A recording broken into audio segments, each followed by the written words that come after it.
नारायणपुर नाम के गांव में दो बहनें सिरिशा और मंजुला रहती थी। उन्होंने अपने माता पिता को बचपन में ही खो दिया था, इसीलिए दोनों बड़ी कड़ी मेहनत करके अपना जीवन यापन कर रही थीं। एक दिन जब दोनों बहनें अपने स्कूल में थीं, तो एक अमीर जोड़ा वहां आया, जिनकी शादी को बहुत अरसा बीत चुका था, लेकिन कोई संतान नहीं थी। और जब उन्होंने इन दो लड़कियों के बारे में सुना, तो वे उनमें से किसी एक को अडॉप्ट करने की सोचने लगे।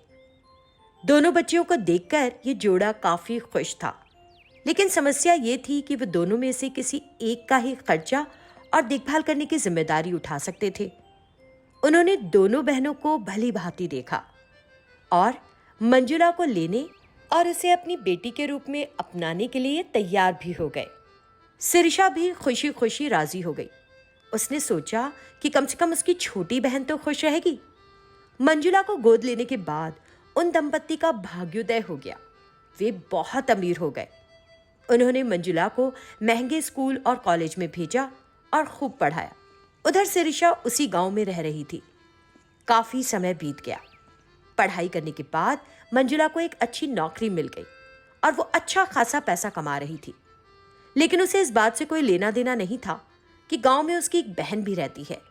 सिरिशा एक अध्यापिका के रूप में गांव में काम कर रही थी। वो हमेशा अपनी बहन मंजुला के बारे में सोचती थी। कुछ समय बाद मंजुला की शादी एक अमीर लड़के से तय हो गई। उसकी खुशियों की कोई सीमा नहीं थी। फिर सिरिशा की शादी की तैयारी होने लगी। कार्ड छपवाए गए और उन सभी के नाम लिखे गए जिन्हें निमंत्रण पत्र दिए जाने थे। उसने वो लिस्ट अपने पिता शेखर को देना चाही, लेकिन उस लिस्ट में सिरिशा का नाम नहीं था। तब शेखर ने मंजुला से पूछा, मंजुला, मुझे आशा है तुम्हें याद है कि तुम्हारी एक बहन भी है। पूछने पर उसने अनसुना किया और हाँ होगी, आप क्यों पूछ रहे हैं? हाँ। जब उसने इस तरह लापरवाही से कहा तो शेखर नाराज हो गया। ये शादी तुम्हारी बड़ी बहन के हाथों ही होगी। मुझे उसका पता मिल गया है। तुम जाकर उसे ले आओ यहाँ, ठीक है ना? उन्होंने कहा और वहां से चले गए। सिरिशा के पास कोई ऑप्शन नहीं था। वो अपनी कार लेकर अपने गांव के लिए निकली। जैसे ही सिरिशा ने उसे देखा, उसकी प्रसन्नता की सीमा न रही। उसने तुरंत जाकर मंजुला को गले लगा लिया। कितनी बड़ी हो गई है, कैसी है तू रे? बता ना, कैसी है तू? तो वो एक के बाद एक सवाल पूछने लगी, पर मंजुला को उसका इस तरह प्यार बरसाना पसंद नहीं आ रहा था। वो तो चिढ़ रही थी। साथ ही आसपास के वातावरण से भी उसे नफरत हो रही थी। उधर सिरिशा सबसे अपनी बहन को मिलवा रही थी और फिर वो उसे लेकर घर के अंदर गई। घर बहुत छोटा था। ये देखकर मंजुला बोली, क्या तुम यहाँ रहती हो? हाँ मंजुला, माँ बाप के साथ हमारी जो मीठी मीठी यादें हैं वो सब इसी घर में तो है। हाँ तुझे याद है ना? उसने एक एक करके बचपन की बातें उसे याद दिलाई। तुझे इतने सालों के बाद मेरी याद आई है रे?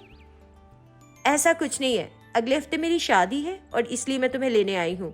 अपना सामान पैक कर लो, हम चलेंगे अब, ज्यादा देर नहीं रुकूंगी, मंजुला ने कहा। सिरिशा ने जैसे उसकी बात सुनी, उसकी खुशी का ठिकाना नहीं रहा।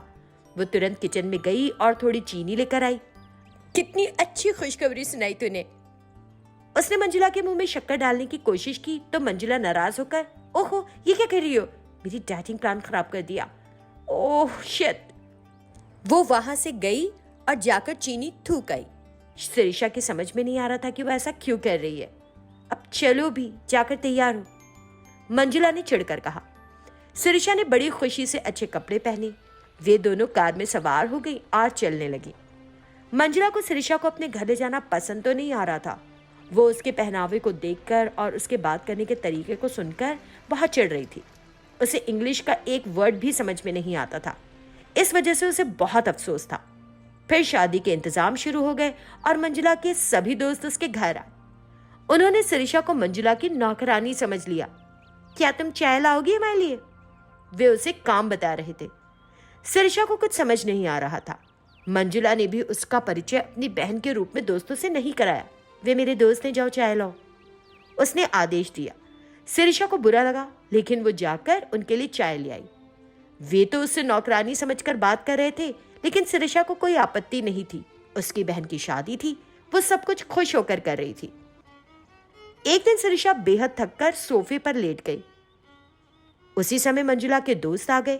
वहां सोफे पर शिरीषा आराम कर रही थी। अरे यहाँ क्यों पसरी पड़ी हो?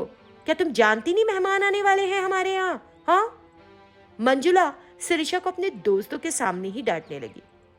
उसे बहुत खराब लगा और वो उदास होकर अपने गांव चली गई। ये सब जानकर शेखर मंजुला के पास आया। समझ नहीं आता तुम्हें किस तरह समझाऊं।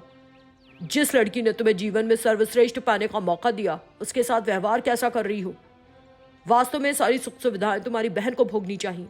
उस दिन जब हमने तुम्हारी बहन को देखा था तो उससे बहुत प्रभावित हुए थे, लेकिन तुम्हारी बहन ने कहा कि हम तुम्हें गोद लें और हम तुमको लेकर आ गए यहाँ पर, समझी? शेखर ने शिरीषा के बारे में बहुत कुछ बताया। मंजुला को तब अपनी गलती का एहसास हुआ और वो तुरंत अपनी बहन के पास जाने के लिए निकल गई।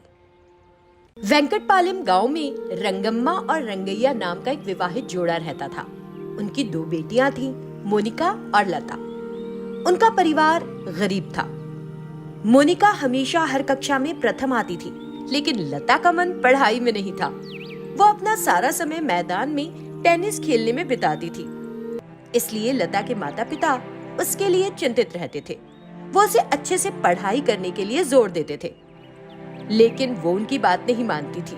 वो सिर्फ टेनिस खेलने में आगे बढ़ना चाहती थी और इन सबके पीछे थी उसकी बड़ी बहन मोनिका। लता, तुझे खूब अच्छे से खेलना चाहिए और खूब नाम कमाना चाहिए। टेनिस खेल और खूब नाम कमा। मैं हूँ तेरे पीछे और उन लोगों की बिल्कुल परवाह नहीं करना जो तुझे डिस्करेज करते हैं। तुझे अपने टैलेंट को सीरियसली लेना चाहिए, बिल्कुल सीरियसली, समझी ना? हाँ दीदी, मैं करूंगी और खूब अच्छे से खेलकर अपने माता पिता का नाम भी रोशन करूंगी।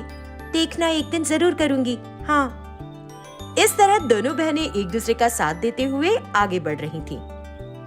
अब साल के आखिर में लता की परीक्षाएं सिर पर थीं और वो परीक्षाओं को लेकर डरी हुई थी। उसकी ऐसी हालत देखकर मोनिका बोली, लता डर क्यों रही है? क्या हुआ है? क्या बताऊं दीदी, मुझे इम्तिहान से डर लग रहा है जो अगले हफ्ते से शुरू होने वाले हैं। मुझे कुछ समझ नहीं आ रहा। मैं किसी तरह। वो रोने लगी। मोनिका समझ गई कि लता बहुत ज्यादा घबराई हुई है और कहने लगी, लता, मैं तेरा डर समझ सकती हूँ, लेकिन तेरे कहने से परीक्षाएं तो नहीं रुकेंगी बहन। और ऐसे भी आज के समय में हमारे लिए पढ़ना बहुत जरूरी है। तुझे एक प्रसिद्ध खिलाड़ी बनना है और फिर कोई तुझसे इंटरव्यू लेगा तो आत्मविश्वास से जवाब कैसे देगी? और फिर तो बुद्धू थोड़ी ना है, बस तेरी रुचि खेल में है तो मैं करती हूँ तेरी मदद। इस तरह मोनिका ने लता का हौसला बढ़ाया।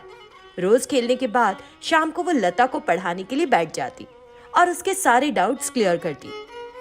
साथ ही परीक्षाओं की तैयारी भी करवा रही थी। लेकिन गांव के दूसरे लोग हमेशा लता के पीछे फप्तियां कसते थे कि उसे शिक्षा में कोई दिलचस्पी नहीं, बस इधर उधर टांगे उछालती रहती है। लेकिन अपने बहन के सपोर्ट की वजह से वो दूसरों की बातें अनसुना कर देती। मोनिका ने उसे इतने अच्छे से पढ़ाया था कि उसके सारे पेपर्स बहुत अच्छे गए और उसे वहां के बेस्ट कॉलेज में सीट भी मिल गई।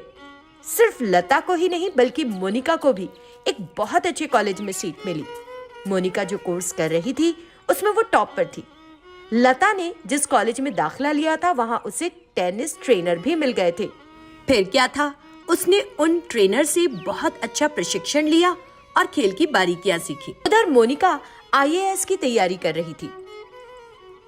उसी दौरान उन्हें पता चला कि उनके पिताजी की तबीयत ठीक नहीं है। उन्होंने अपने कॉलेज से छुट्टियां ली और घर चली गई। जब वे घर गईं तो उन्होंने अपने पिता को बिस्तर पर पड़े देखा। दोनों अपने पिता को इस हालत में देखकर बहुत घबरा गईं और वापस ना जाने का निर्णय लेने लगी। लेकिन उनके पिता रंगैया ने कहा, मेरे लिए परेशान मत हो। मेरा तो बस एक ही सपना है कि तुम दोनों खूब आगे बढ़ो और अपने लक्ष्य को प्राप्त करो। जाओ और विजयी होकर वापस आना। मैं तुम्हारा इंतजार करूंगा। जाओ, मेरा आशीर्वाद तुम दोनों के साथ है। जाओ। इस तरह उनके पिता ने उनका हौसला बढ़ाया और उन्हें वहां से विदा कर दिया। अब तो दोनों बहनों ने ठान ली कि उन्हें बहुत अच्छे से पढ़ाई करना है और अपने पिताजी का नाम रोशन करना है। कुछ समय बीता और मोनिका की परीक्षा नजदीक आई। दीदी, आपको अपनी परीक्षा बहुत अच्छे से देनी है, मोनिका ने कहा। और मोनिका ने परीक्षा बहुत अच्छे से लिखी और उसे कलेक्टर की नौकरी भी मिल गई। कुछ समय बाद लता को भी नेशनल लेवल पर टेनिस खेलने का मौका मिला। यही मौका है तेरा, इसे छोड़ना नहीं। इतना अच्छा खेल कि सबके लिए रोल मॉडल बन जा और उन सबके मुंह पर ताले लगा दे जिन्होंने आज तक तेरे पीछे तुझ पर फप्तियां कसी। जा जीत के आना मेरी बहन, मैं तेरा इंतजार करूंगी। इस तरह मोनिका ने लता का उत्साह बढ़ाया। लता बहुत अच्छा खेली और अपने देश के लिए स्वर्ण पदक लेकर आई। एक तरफ मोनिका IAS बन गई थी तो लता ने स्वर्ण पदक जीत लिया था। दोनों ने अपने अपने मेडल्स अपने माता पिता के हाथ में रख दिए। अब सिर्फ उनके माता पिता को ही नहीं बल्कि पूरे गांव को उन पर गर्व महसूस हो रहा था। जो लता पर फप्तियां कसते थे आज वो उसकी वाह वाह कर रहे थे। टीवी और सोशल मीडिया पर भी उनके टैलेंट को हाईलाइट किया गया था।